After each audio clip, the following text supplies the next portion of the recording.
Today's MythBusters episode will focus on EU structural flaws, namely the democratic deficit, the decision-making gridlock, and output and input legitimacy. We will be explaining what the democratic deficit and the decision-making gridlock are and why they present themselves as issues for the EU in this very short video. We will then discuss live on today's show what output and input legitimacy is, followed by a look into some of the common misconceptions surrounding output and input legitimacy.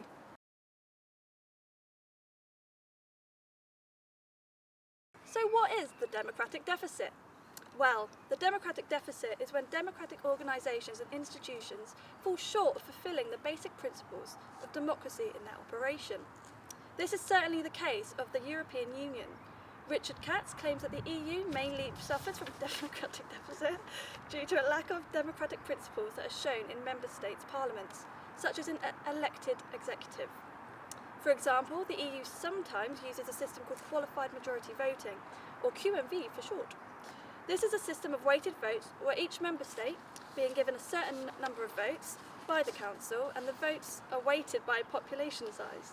Should QMV distribution of votes remain the same, a group of the smallest EU countries will be able to join forces to outvote the largest EU countries. That means a decision of larger states may be discounted. However, should smaller EU states choose not to group together, their choices may be discounted too. Although the democratic deficit has been a source of scrutiny from the EU's early days, it cannot be ignored that the democratic deficit is not all doom and gloom. Strong EU supporters such as Mahoney, author of titles Europe's Democratic Deficit, The Question of Standards, argues that the democratic deficit is simply a byproduct of the EU's highly unique structure. He argues that due to the EU's young age and due to it being the first union of its kind, it is impossible to apply traditional concepts of democracy to the EU. Mahoney strongly argues that due to the EU being in its early days, it is difficult and unjust to apply similar standards to the EU that are applied to national states. Another argument that the EU lacks democratic legitimacy stems from the lack of important powers that the European Parliament possesses. The European Parliament possesses far less powers than the other EU institutions, such as the unelected Council of Ministers, despite being the only elected body within the EU. For example, the European Parliament cannot propose new legislation. It may go for and against new legislation proposed by the Council of Ministers, or it may propose changes to proposed legislation anyway. However, the Council of Ministers has no legal obligation to take the European Parliament's opinion into account. Not only has this added to the EU's democratic deficit, but it has also reduced input legitimacy, as voter influence is almost entirely removed from the decision-making processes. Although the democratic deficit has been a source of scrutiny from the EU's early days, it cannot be ignored that the democratic deficit is not all doom and gloom. Strong EU supporters such as Mahoney, author of titles Europe's Democratic Deficit, The Question of Standards, argues that the democratic deficit is simply a byproduct of the EU's highly unique structure.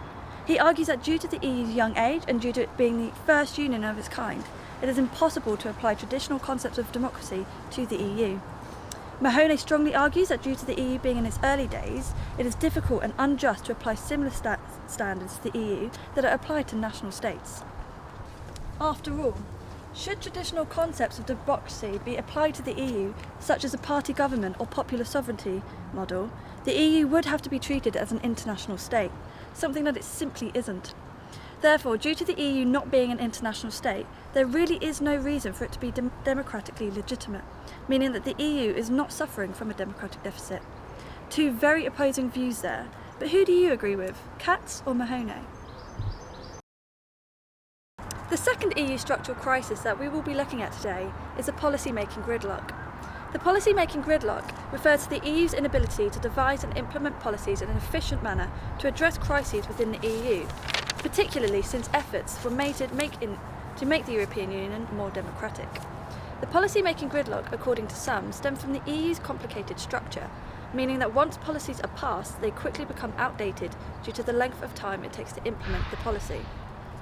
Factors such as the European Parliament, the EU's only elected body, affect policy-making and add to the problem of gridlock.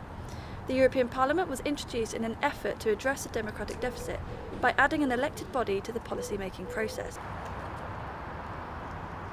However, it has been argued that by adding a body to the policy-making process, further complicates the legislative process even longer. The size of the EU is also a contributing factor to the policy-making gridlock. Currently, the EU has 28 member states, with a population of 500 million people. As our audience can probably gather, deciding on policies that will affect such a large population with different cultures and ideals is extremely difficult and almost impossible. In a book review of Simon Hicks' What is Wrong with the EU and How to Fix It, Andrew Imbrie argues that Hicks over-exaggerates the policy-making gridlock. Hicks believes that the policy-making gridlock is an issue within the EU. Imbrie does not deny that political activity within the Union has been on the decline since the 1990s, but he attributes it to the EU's earlier successes in creating the single market. He states that the EU suffers from an institutional paralysis, which would be a misguided claim, stating that the following failed constitutional referenda in France and the Netherlands in 2005, the EU has successfully negotiated a new budget, launched various peacekeeping ventures, agreed on a beneficial and ambitious climate change plan, and started membership talks with Turkey, accepting Croatia as its newest member state. Finally, he claims that a study led by the Sciences Po estimates that the EU has been adopting new rules and regulations some 25% faster than 2004.